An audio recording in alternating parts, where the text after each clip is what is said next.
I don't really know why I don't see many people talk about it. Anyone really talk about it when it comes to the spiritual journey, when it comes to building your energy towards the abundance that you want. It's a core thing that gets missed out, and I was completely blind to it myself. I missed out on it. And there's more things that come with the discovery of that missing link to get to that abundance. That's the part that I want to talk about the missing link and about the thing that comes with the missing link. And this is especially relevant to the ones that have a partner when they're going through this journey. Hello and welcome to Productively Mindful. My name is Eilanda Schultzes, as you might know, but if you don't, my name is Eilanda Schultzes. I hope you enjoyed the video. I hope you enjoyed this mumbo jumbo talk that I'm gonna start soon. So the reason why I want to share this is because I was completely oblivious to it. And it took me a lot of mindfulness work and conversations with my wife to actually notice that this is something that I was completely missing out. And I was thinking, if I keep going on the spirituality journey, if I keep meditating, eventually I'm gonna be content. Eventually I'm gonna be at peace. Eventually I'm gonna reach this nirvana that everybody's chasing through these practices. If I just align my energy to the one of abundance, I will get everything that I want in life. But that was not the case. And it was due to the fact that I was missing this specific reason, thing, whatever that I needed to do. What happens often in spiritual journeys, especially for men, right? This is especially relevant for men. And it is especially relevant for men in relationships because it will affect your relationship. A lot of men tend to suppress their emotions. A lot of men tend to avoid feeling because it makes them look weak. It makes them look like they are not men. They are this fragile being that is not supposed to be somebody that is a man, right? And that was my point of view towards the way I approach life. Even as somebody that was really deep into spirituality and mindfulness, which is also a weird thing. You would think that when you practice spirituality, right, you don't just go for masculine energies. You want to absorb the whole spectrum of energies, which would be both masculine and feminine. But for whatever reason, we avoid the feminine energies and we push away a lot of work that we have to do to be able to fully embrace the benefits that spirituality could bring. And women are a lot better at feeling. It is just as simple as that. They are a lot better at feeling from a very young age. And we as men, we just avoid feeling because it makes us weak. And it could be due to many reasons. It could be because of the way we see society as we are growing up. It could be because of the way we are being brought up by our parents. It could be something as simple as some sort of a bypasser said something to you as you were doing something that wasn't manly, right? It could be many things. We tend to get conditioned at some point throughout our lives. And from that point onwards, we feel like, we cannot show this weakness, show that we can love, show that we can cry, show that we can be sad and vulnerable, talk about our feelings, talk about why we have so low self-worth, or why we feel like everything has to be perfect in order to do something. All these kind of shadows that we have, that we try to run away from, as opposed to actually facing them and integrating them and becoming stronger by doing so. If it's not obvious yet, the gap is that emotional bypassing. And the emotional bypassing is very easily done when you're on the spiritual path, because a lot of practitioners on social media talk about just align your energy to the abundance and you will get abundance. And it is fine if you're prepared for that abundance through this emotional integration. But if you're not, two things will happen. One of two things. one of the things that could happen is you will get the abundance and you will only be able to accept so much because you're just not capable of accepting more. Or two, you will get all of the abundance and you will get so overwhelmed by the positive vibes that you get from that abundance, they will just tear you apart. Positivity can lead to negativity as well. Something that I've learned recently by chatting to somebody on school is it is very easy to get almost like addicted to a positive feeling, to a positive sensation. And what's dangerous about this journey of spirituality and mindfulness is that when you meditate or when you align your energies to a certain frequency, you get these overwhelmingly positive emotions, sensations, whatever it may be, experiences. And if we are not prepared for them, or if we do not surrender to them, and in order to surrender, we have to be prepared for them, they will become so overwhelming in terms of the actual feeling that it brings us, that we will inevitably get addicted to it and try and chase it. And that chasing will create attachment, will create stress, because we just cannot get to that point again, because we're trying to get to it. Trying means making it happen with your mind, which is not going to happen, especially on the journey of spirituality and mindfulness. Everything happens because we surrender. It's always there. We just need to surrender to it, right? And we experience this experience of extreme positivity, and then we think, oh my God, I made it happen. I made it happen somehow. And then you keep trying to make it happen, but it doesn't happen because you're trying to make it happen. You just need to surrender. And the only way you will be able to surrender is if you do the work and allow those emotions to flow through you, because you're comfortable with them. You've felt them before. You're familiar with them. You created insight. You went through all the 5 steps of the emotional well-being that I talked about, which I'll link above and underneath this video if you want to check it out. But first and foremost, we need to build the mindfulness tools that will allow us to become aware of those emotions. And spiritual bypassing completely makes you completely blind to the fact that you need to do that work.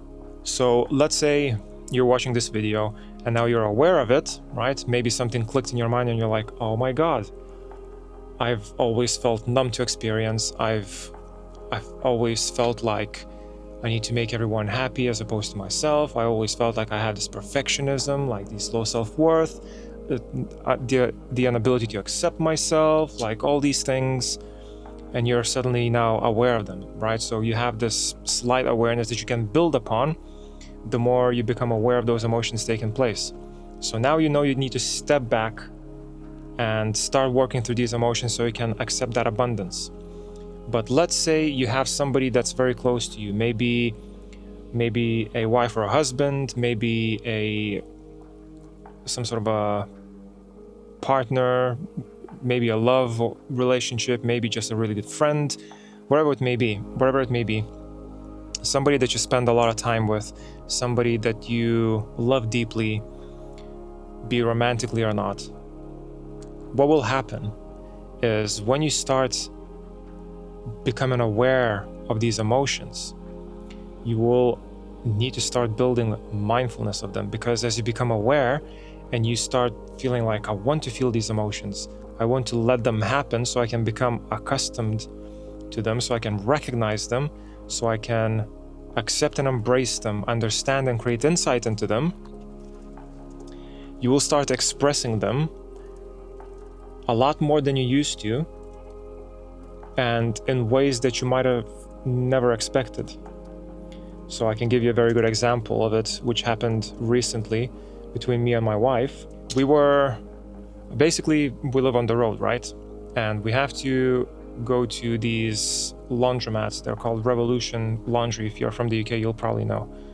So we go to this Revolution laundromat and we wash our clothes. It's all good. We're chilling in the van waiting for them to get done. And then we obviously have to dry them because we don't have enough space to dry everything inside the van, and we need to drive to our next park up, right? So we dry the clothes for 30 minutes on high heat, on high setting, right? And like 80% of the time, the clothes are fully dry using that setting at high temperature. And because I'm doing a lot of this emotional work right now, I'm beginning to express more. And that's not something that my wife's used to. So when we went to that dryer, and I opened up the dryer, and I know it was just £7, right? It's not gonna break our bank. It's not that much money, but it's also 30 minutes, it's time. So what happened was I opened up the door, I stick my hand in there, and the clothes are still damp. So I instinctively go, oh, for fuck's sake, the clothes are still wet, right? And it was the tonality of my voice, the way I expressed it, that made my wife feel like I was angry, right? Which is completely understandable. It's an expression that I perhaps never even expressed. It also could have triggered something in her, right? I'm not going to go into details because we discussed it, but it can trigger things in people. It can make them confused as to why you're suddenly reacting in this way. They might get confused also because they're not sure, are you angry? Are you annoyed? Is this like, did this really affect you? It's so minor. Why did this affect you? Because you've never expressed emotions like that before. So I went inside to the petrol station to go to the toilet and whatnot and get a coffee. My wife was sitting in the van for 15 minutes and she was overthinking the situation because it made her feel worried. It made her feel bad. It triggered this feeling in her that she was concerned as to why I was angry. And I came back to the van and then we discussed it. And I explained to her that it was just purely in the moment annoyance, mild annoyance that I felt because the clothes were not dry. We spent a whole half an hour waiting there. We spent £7 and we had to do that same setting again, which is another £7, another half an hour. So it's delaying us from going to park up somewhere. It's delaying our ability to just set up and just chill for the rest of the day. What I'm trying to say is, in the moment, for me, as somebody that's learning to express emotions and learn how to feel, I knew inside that it was a minor thing. It was a minor annoyance that was gone within a blink of an eye. As soon as I was in that petrol station, which was like 10 steps from the laundromat, it was gone. I wasn't even thinking about it anymore. But for your partner, they might be overthinking it. They don't know why you expressed it like that.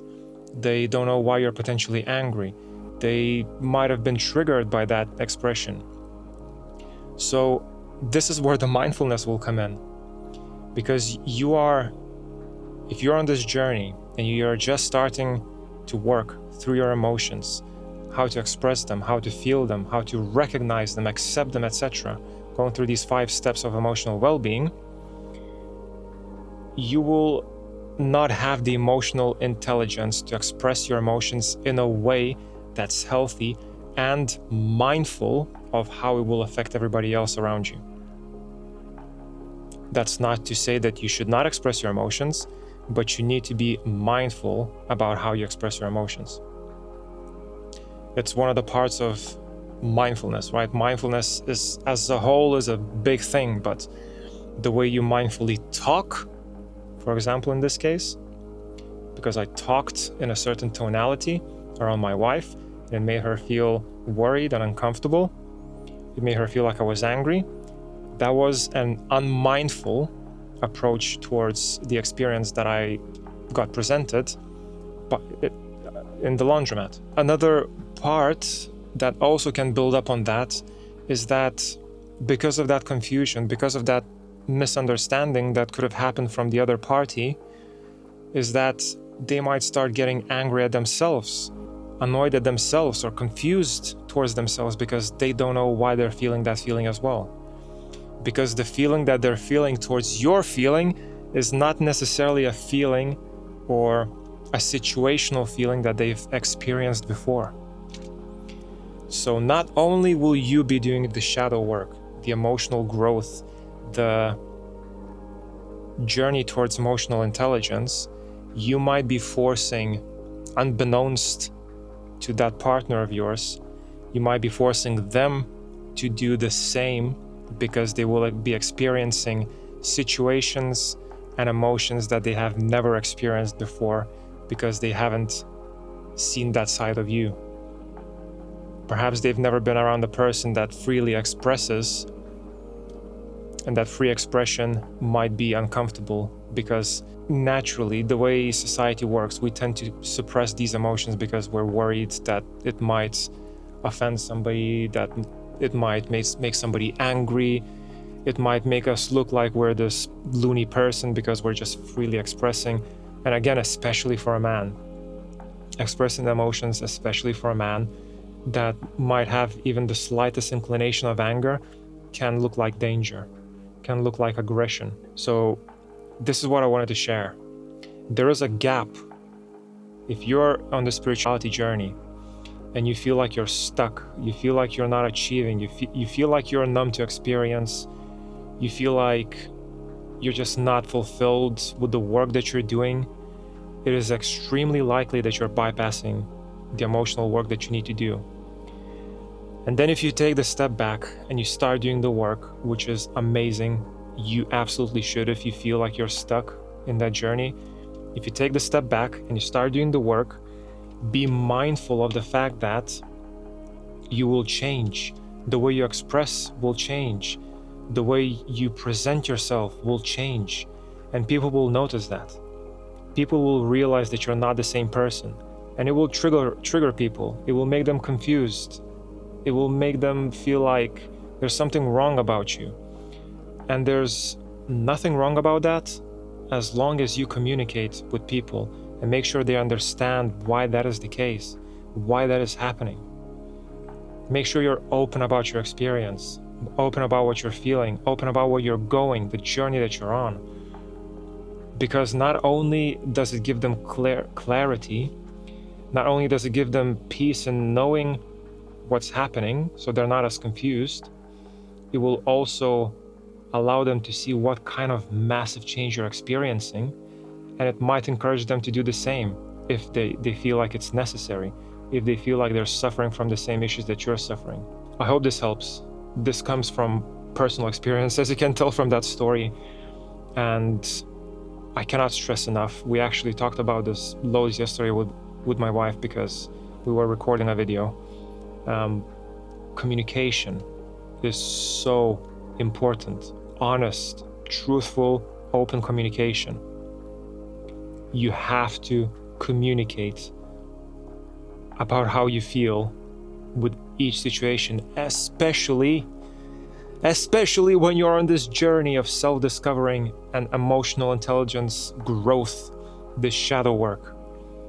Because if you don't communicate, it's just a matter of time until this cup will get overfilled and it's going to spill over, and from all of this confusion and misunderstanding and the unknown of what's happening and will happen, the relationship will crumble.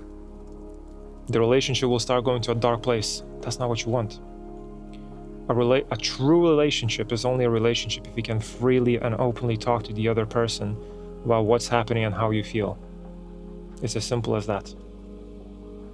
It goes both ways as well, you know? Not just one way, both ways. Communication. I'm a mindfulness and spirituality guide, and I have a free community where I help people become exemplary flame keepers.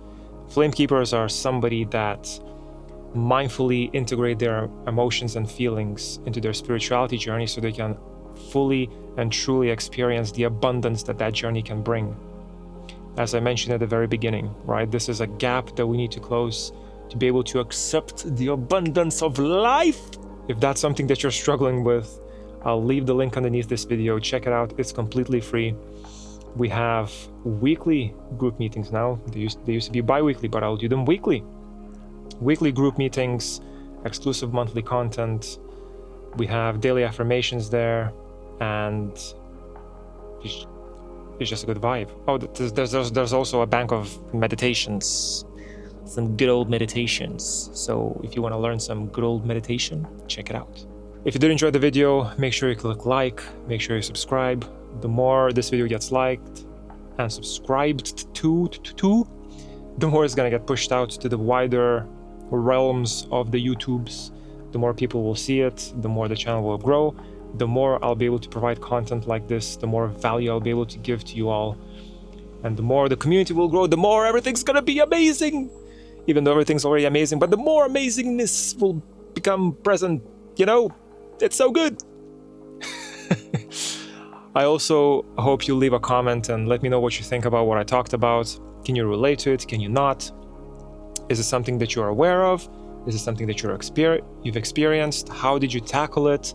I'm super excited and eager to know your perspective towards the topics that I talk about, because it is very close to my heart, especially right now. Otherwise, this has been Orlando Schultes from Productively Mindful. I love you all to bits, you know?